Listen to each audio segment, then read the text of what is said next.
Hey guys, today we are reading Ginger Pie, Chapter 3 The Mysterious Footsteps. Mrs. Speedy's was the last house on Elm Street on the way out to the reservoir. She owned several cows and had quite a dairy. It was far from the green, but the children could easily get there before 6 o'clock. Nevertheless, they ran practically all the way in order to have just a little leeway. Suppose that other person who wanted the same puppy as Jerry should already be hanging around waving his dollar and hoping that Jerry wouldn't show up. Then Mrs. Speedy might think a bird in the hand is worth two in the bush and let him have it a few minutes ahead of time. Why had that other person picked out the same puppy as Jerry anyway, they wondered. All the puppies were very nice, and when Mrs. Speedy told the person this certain brown and white one was promised to Jerry Pie, you'd think he'd say, "Oh, okay then, I'll take this other one." But no, Jerry's puppy was the one the person wanted, according to Mrs. Speedy, and he wanted no substitute.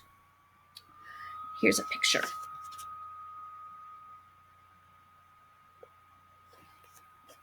But Jerry forgot about the other person when they reached Mrs. Speedy's. They rushed right out to the huge barn to make sure Jerry's puppy was still there. He was. He and all the puppies yapped joyously and tumbled all over one another when they saw Jerry. They recognized him because he had come to play with them nearly every day. Not having any tails left to speak of, and what little they had was being bandaged up, they had to wag their whole selves in delight. Mrs. Speedy was at the other end of the long barn, where the cows were. A rosy light shone through the doorway from the great red disk of setting sun.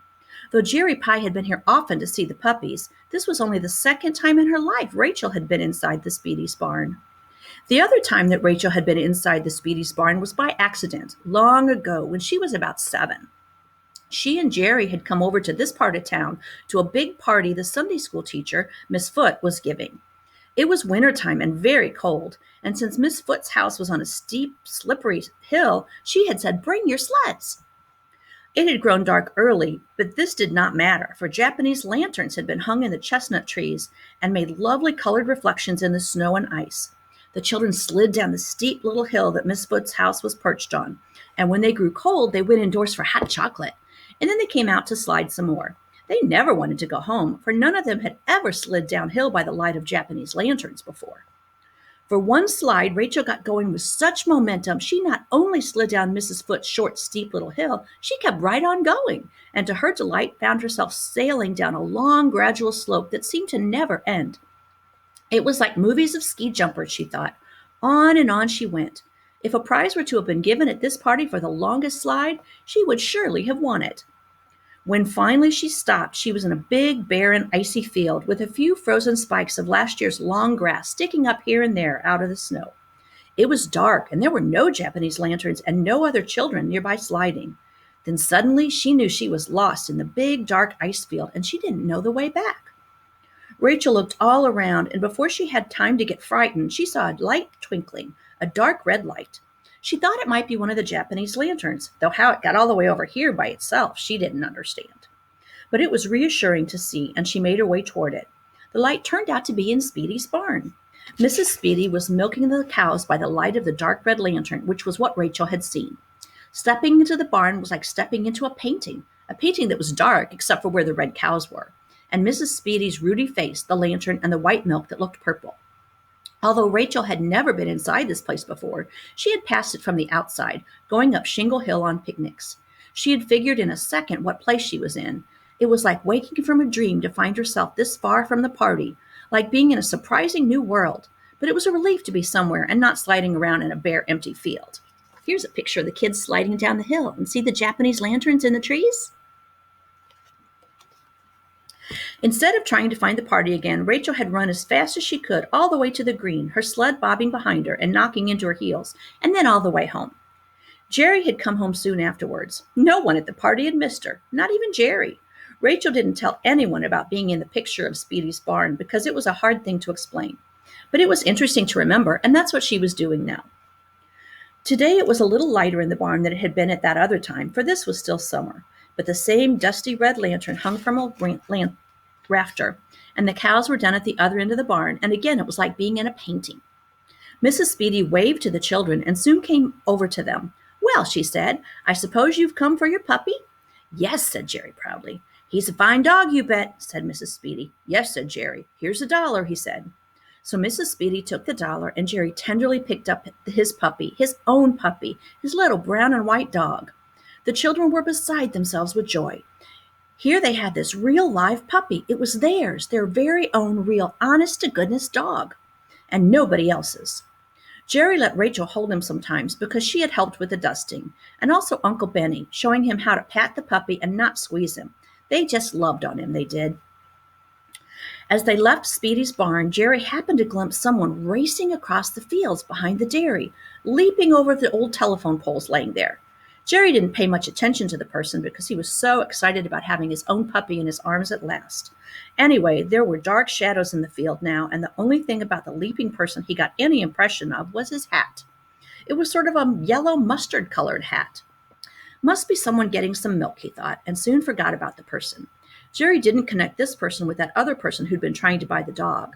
Naturally, he would expect a person who was planning to do something as important as buy a dog to approach the house from the front way, not to be coming leaping over telephone poles and brooks and skunk cabbages to get there.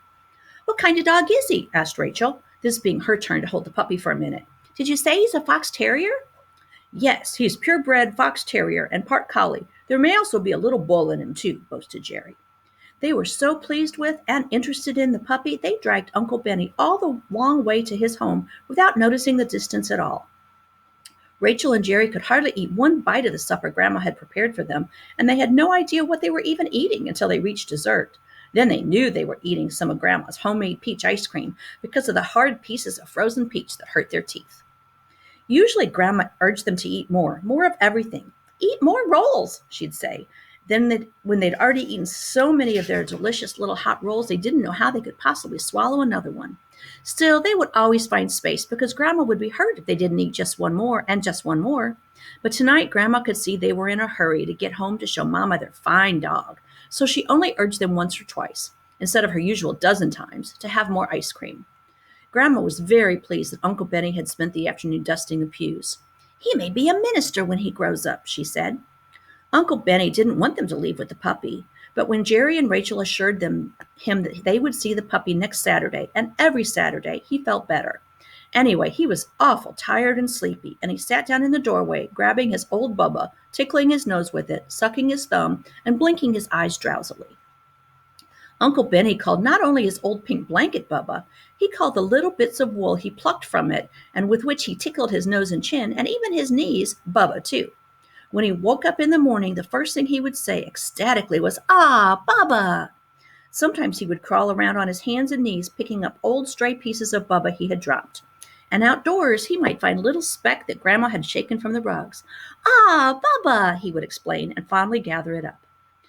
There had been a time when he plucked the wool not only off his old pink blanket, his real Bubba, but off the camel hair rugs from the Orient also. Grandma finally had to store those rugs away before they would disappear into thin air. She bade Uncle Benny to be economical, to save his Bubba, and use only the little bits he found here and there instead of always plucking off new bits to tickle his nose. She'd say, "Bubba will wear out and then you won't have Bubba anymore." But Uncle Benny was spendthrift. He didn't look to the future. He still plucked at his Bubba and tickled his nose with it. But he had agreed to leave it at home and not take it with him anymore now that he was a big boy of 3.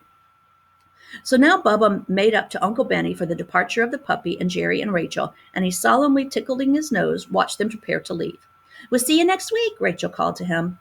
"Go church again?" asked Uncle Benny. "Maybe." "See Puppy again?" "Sure, he's our puppy now. Bye." Bye. By the time Rachel and Jerry started on the long way home, way over the other side of town, it had grown dark. Whenever they came to a street lamp, they put the little puppy down so he could stretch his legs, and they kept exclaiming over all the wonderful things about him: his ears, his eyes, his softness, his roundness, his whole self. The puppy didn't seem to miss his life in the barn at all. He was happy to belong to Jerry and Rachel, and he kept frisking about. "He likes me," said Jerry happily. "Oh, isn't he cunning?" admired Rachel. "And smart, too. He's going to do tricks. I'll teach him everything," said Jerry proudly.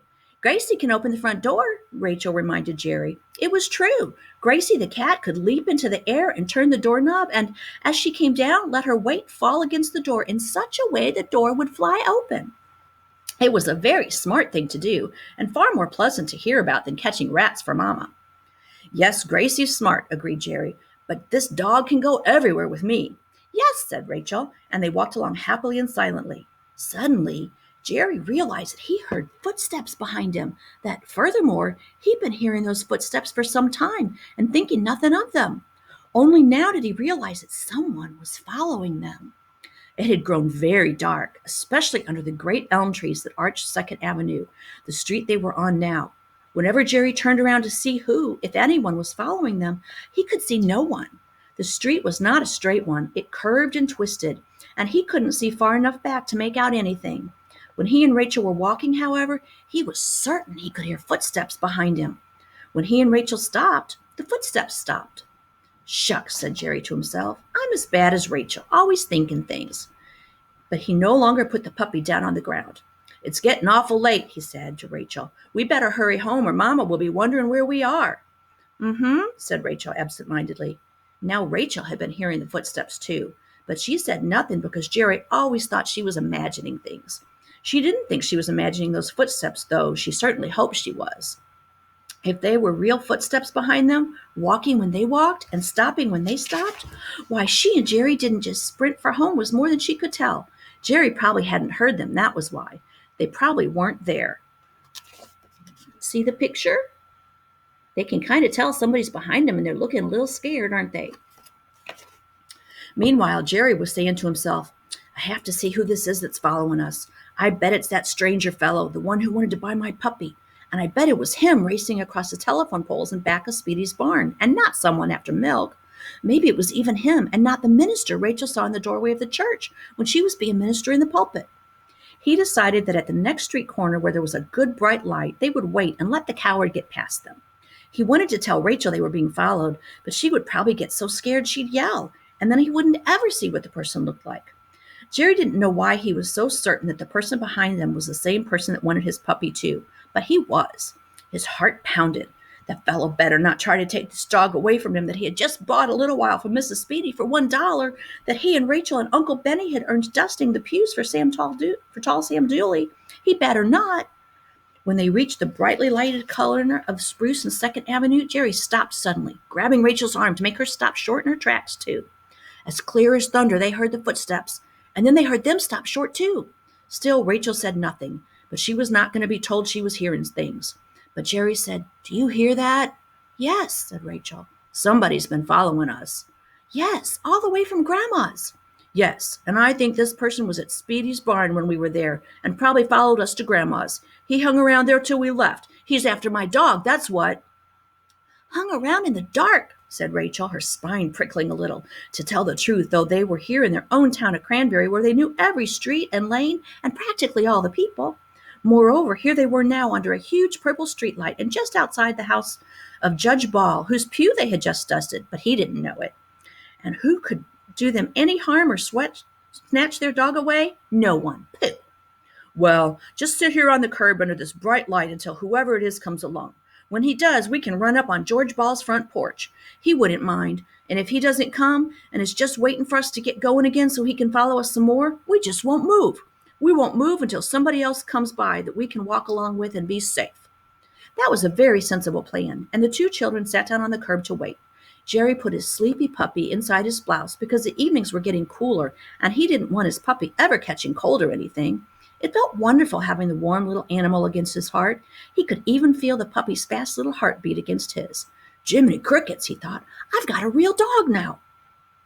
While they were still sitting on the curb, they heard nothing. No footsteps, no stifled coughs or sneezes, as in mystery stories, nothing.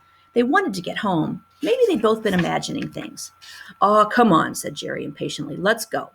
They left the bright streetlight and they started down the dark, tree-rustly street. No one was around, for it was supper time. They could smell different cooking smells as they passed each house.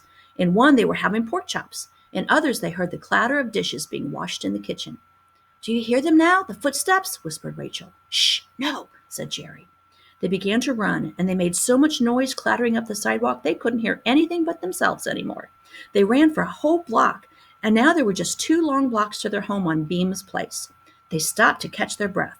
They listened, trying to hear footsteps above their panting. They did hear them. It was spooky. "Jiminy crickets," gulped Jerry. Then they had another piece of luck. Sam Duty, with a big suit box in his hand. came striding up the street on his way home from town. He had gotten off the new Second Avenue trolley car. This was the second time in one day Sam Duty had saved them. First, the dollar for dusting the pews that enabled them to buy their puppy, and now here he was, saving them from the unknown footstepper, as Rachel had nicknamed the person in her mind already. Sam Duty only lived a few doors from them, and he didn't mind at all their tagging right along with him. "Well," he said, grinning, "did you dust the pews?" "Yes," said Jerry. "We dusted them good. The pulpit, too. Everything." "Fine," said Sam Duty. "You saved my life." "You saved ours," said Jerry. "We got a dog," said Rachel. Jerry opened up his blouse and let Sam Duty take a look and touch his puppy. While they were all standing outside Sam Duty's house, with Sam Duty admiring the puppy properly, Jerry and Rachel thought they heard the footsteps again. But they didn't care because tall Sam Duty was there, and he was the captain of the basketball team. Moreover, they were only 2 doors from home. "S'long," said Sam. "S'long," said Rachel and Jerry. They made a long dash for their own front door. They rushed in and they went to their dark little parlor, lifting the stiff net curtains, and they looked out. There's a picture of them doing that. They saw a person glide behind their big horse chestnut tree, and they saw a dark, shadowy figure move on up the street. "Did you see his hat?" asked Jerry. "Not good," said Rachel. "It looks sort of an orange or yellow, a funny color." "Same man," said Jerry with satisfaction. At least he knew what the stranger's hat looked like. At least he knew that much. And he told Rachel about the person leaping across the telephone poles up at Speedy's. Now that he recalled that scene, it seemed as though the person had been sort of crouching when he leaped. "Sneaky-like," he told Rachel.